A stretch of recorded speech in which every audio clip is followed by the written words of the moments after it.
Let me ask you a question. What do you do when you're bored and have too much time? Do you go outside? Do you 100% complete a game? Go for a drive? Exercise? If you chose anything other than 100% complete a game, you're wrong. I'm sure everyone has an ever-growing library filled with incomplete games, so I decided to 100% complete Dying Light 2. I picked the story back up at the church, where it may have taken me 10 minutes to find the opening, even though I passed it multiple times. So I eventually make my way into the church, where I met up with Hakon for the first time after snitching on him to the PKs. We had a deal, but then you ratted me out. And he wasn't too happy. But I packed him up pretty quickly.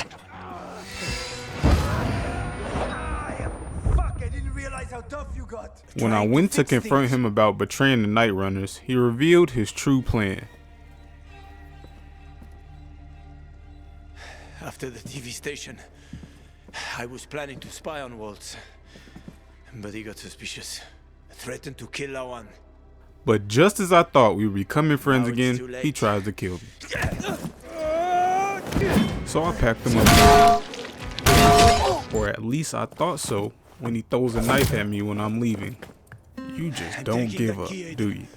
Then Lawan showed up and I had to make a choice. Do I let her kill him or do I save Hakon's life? This was a tough decision.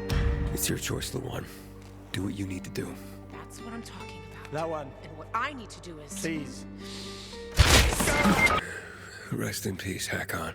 Then I completed the Veronica mission, where my lack of parkour skills almost make me fail the mission before it even started. I didn't record this entire mission, but I was able to get 3 achievements. Immediately after this mission, I went to X13, where I got my 4th achievement of the challenge, going down. But this part low-key tripped me up. If I'm turning into a viral, how could I just forget to slide? I mean, I could have made that door. It doesn't make any sense.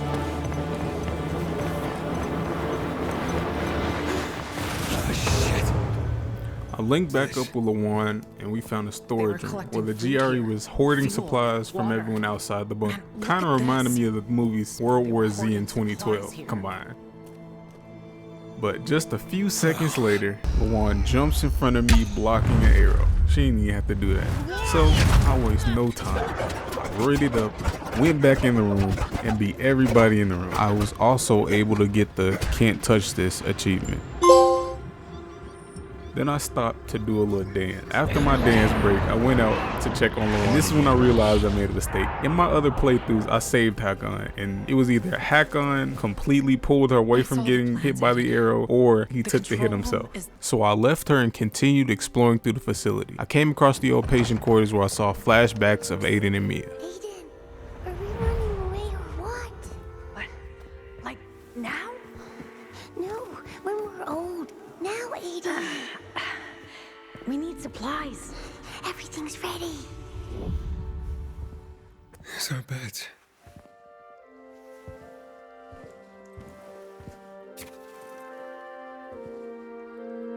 Why can't I remember taking this photograph?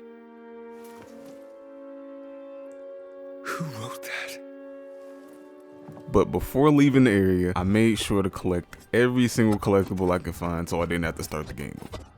After a 10-minute death run, I finally found Mia and Waltz and got another achievement. A quick trip down Trauma Lane with Waltz revealed that he's actually Mia's father and we made a promise to him.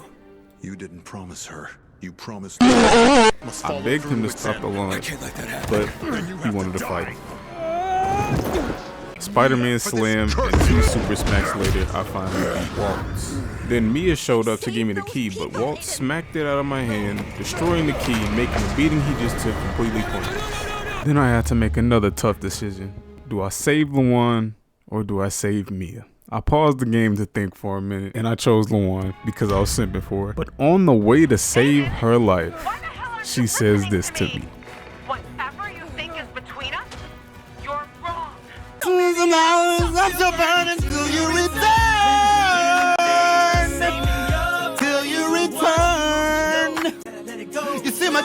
That hurt, but nothing was gonna stop me from saving her. But my lack of parkour skills made me fail the mission, so I had to run it back.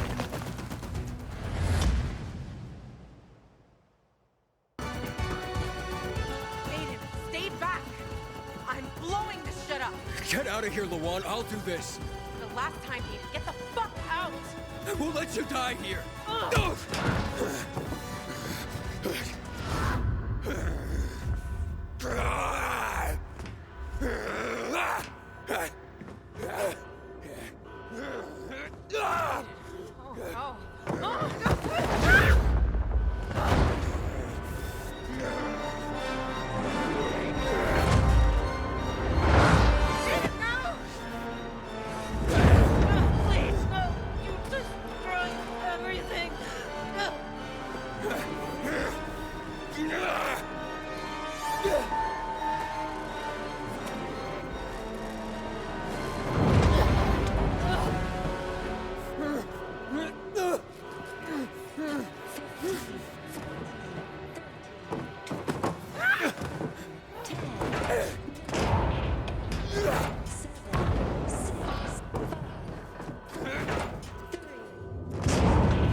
So I got the bad ending, but at least I got the achievement.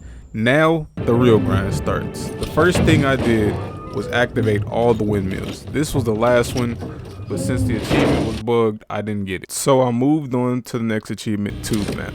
I activated all the metro stations and got the achievement. From the station, I fast traveled to another and got Tickets Please. As I was going to assign the last water tower to the PKs to get the bootlicker achievement, I realized I made a big mistake. Since I was nice in the beginning of the story and assigned the first water tower to the survivors, I couldn't get full alignment with the PKs, so I would have to restart the game. The next achievement I went for was Ban Him, which was pretty fun to get. Every chance I got, I kicked somebody off of a roof. I cleared the last 2 remaining camps and got the achievement. The Revenant achievement is when my true frustration started to set in. After spending an hour running around clearing all the anomaly sites, I finally got to the last one, but when I opened up the crate, I didn't get the achievement. At this point, my mental state was starting to decline, so I decided to do an easy achievement, find anything interesting. Contrary to the achievement name, I did not find anything interesting, because when I opened the final box, I didn't get the achievement. So I decided to try one more time to get an achievement. Can't you read the signs? I spent an hour clearing out all the GREQ zones and collecting all the inhibitors, but when I got to the last crate, I still didn't get the achievement. But soon as I restart the game, the very first airdrop I open, I get the achievement. This was the same for the first quarantine zone. I opened up the crate, got the achievement. I continued playing through the story, maxing out my combat, activating all windmills, maxing out my stamina, and finally getting the municipal services and bootlicker achievements after giving all the services to the PKs. After that, I started upgrading my weapons until I got the modders achievement. Then I spun back to the first anomaly site where I got the Revenant. Yep, see, there it goes. It just popped up right there. That's crazy. The man on a mission achievement was pretty weird. She was looking for a babysitter. Because you're looking for a babysitter? He was looking for a hookup. With you anyway. And the third person was just invisible. I fast traveled away and came back and got the achievement. While I was gathering collectibles and completing survivor events, I was able to get the 10 achievement. But as soon as I grabbed the last graffiti collectible, I realized I made another mistake. I was missing 3 collectibles: Avery's map, the city classified cable guy tape, and the Carriers Guild assault, which were all immiscible side missions. So I restarted the game again. Shit. Here we go again. 7 hours later, I grabbed Avery's map and beat him and his brother with 1 kick. Then I started the Carriers quest. I grabbed the last tape for the audio file achievement, and for the next 5 hours, I was a mailman. Funniest drop I had was for OnlyFans. I got this girl who writes me sexy letters. She's not my girl. She just does this for a living. I finally got to the last carrier's mission, packed up all the renegades, and picked up the very last memento for the Archivist achievement. 265 collectibles gathered. I felt relieved that the worst achievements were out of the way. From there, I gathered some virals in the alley and kicked one of them for the Bing Bang Boom achievement. Then I ran around the map completing all Night Runner trials to get the true Night Runner achievement. While doing this, I was collecting inhibitors, so I maxed out my health and stamina right after. I thought the Who Wants to Be a Millionaire achievement would be more difficult until I figured out I can sell and buy back my weapons for the same price. So I did that until I got the achievement. All of this just works. This was the last survivor event. I dropped down on them and got the achievement. The lightning reflexes achievement was pretty annoying to get. I kept getting hit when I was 1 or 2 blocks away from getting the achievement because I couldn't get the timing right, but I powered through and got the achievement.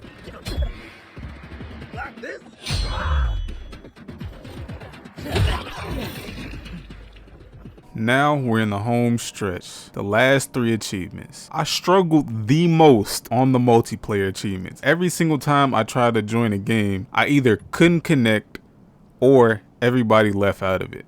So I joined a random game just to get the first multiplayer achievement out of the way. I tried to join a game with multiple people in it, and the first one I got into, everybody left and a guy was snoring. Got a new trinket coming out next month. It's a bad motherfucker. When you bite into it, cream filling, shoot all of your mouth, glitter.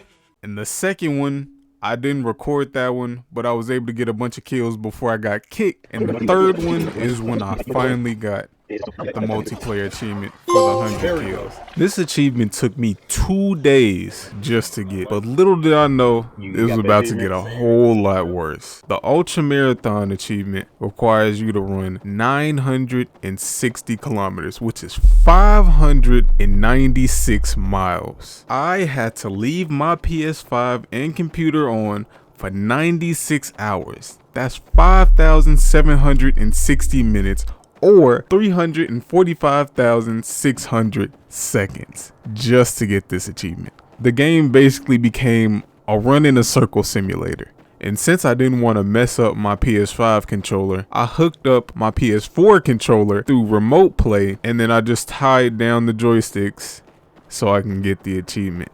But I didn't know until after the fact that you can just plug in the PS4 controller to the PS5. So I could have just saved a little bit of health on my computer if I would have done that. But I finally got the Ultramarathon achievement and the Platinum Award. In total, it took me 160 hours, 40 minutes, and 17 seconds to 100% Dying Light 2. This was a long game. I experienced a lot of cap, and I really wish I would have been able to 100% it in the first playthrough, because playing this game 3 times, it took a lot out of me, but I still say the game was pretty fun. Would I do this again? I don't know. Maybe. You can comment down below if you would like to see me 100% any other game. And